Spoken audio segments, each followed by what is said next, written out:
capabilities, calling it a necessary step to prevent weapons from falling into the hands of terrorists. While the U.S. considers the rebel group, which has taken control of the country, a terrorist organization, President Biden today says the U.S. will recognize a new Syrian government that denounces terrorism. Now that the Assad regime has crumbled, CBS's Elizabeth Palmer takes us inside one of the most notorious prisons for torture in the world, where thousands of Syrians are now looking for loved ones who've disappeared. The search is on for Syria's disappeared. It's some kind of maybe underground holding cells. Sednaya prison is literally a black hole. Horrible. Dark, damp, smelly, cold. In squalid cells, the Assad regime locked up its critics. Their families were told nothing, and thousands were never seen again. Syrians called Sednaya, just outside Damascus, the slaughterhouse. Last weekend, Islamic fighters broke in and let the roughly 4,000 prisoners go. On the women's side, you can hear a fighter saying, "Go on, the regime has fallen, go home." Sednaya is now empty. But every day, families stream through the gates. They come with photos and memories of brothers, sons, husbands, hoping against hope to find a secret dungeon that might hold a loved one alive. That's unlikely.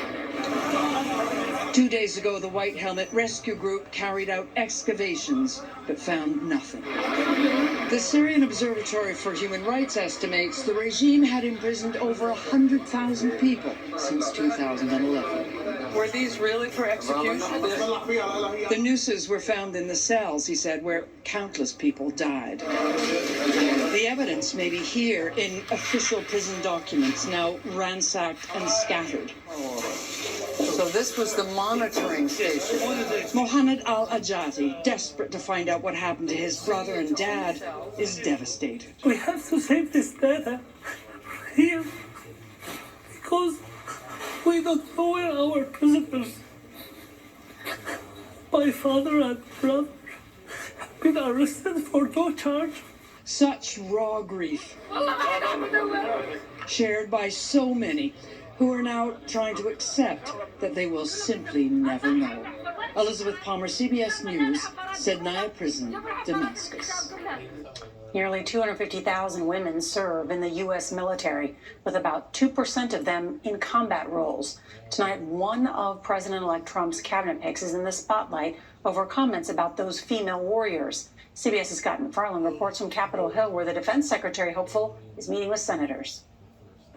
For the man who wants to run the Pentagon, a political rescue mission expands. Pete Hegseth met late today with Alaska Republican Lisa Murkowski, and tomorrow meets with another potentially pivotal moderate vote, Maine's Susan Collins. Two senators who've defied Donald Trump on key votes in the past. I'm going to be asking him on everything from his position on Ukraine, on sexual assault in the military. Over the past 24 hours, Hegseth has been asked about his controversial statement weeks ago that women shouldn't serve in combat roles. It hasn't made us more effective, hasn't made us more lethal, has made fighting more complicated. On Fox News Monday night, he referenced women in the military, but not in combat. I also want an opportunity here to clarify comments that have been misconstrued that I somehow don't support women in the military. Some of our greatest warriors, our best warriors out there are women. Hegseth is also making progress with some of the Republican senators who just last week expressed alarm about accusations Hegseth engaged in sexual misconduct in 2017 and has a drinking problem, allegations he's denied.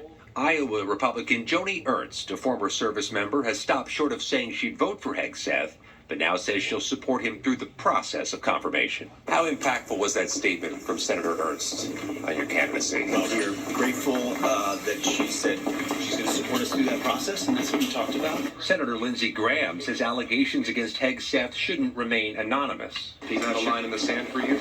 Yeah, I think it should be a line in the sand for every American, that you need to come forward and the person being accused of something has a chance to confront their accuser. But Democrats argue confirmation hearings could be high stakes and high drama. The odds of his being approved are still less than 50-50. There was also a scare here this afternoon. 82-year-old Kentucky Republican Senator Mitch McConnell, the outgoing Republican leader, suffered a fall after a luncheon. His staff says he suffered cuts and a sprained wrist, but Nora, he will resume his duties. Glad to see him on his feet.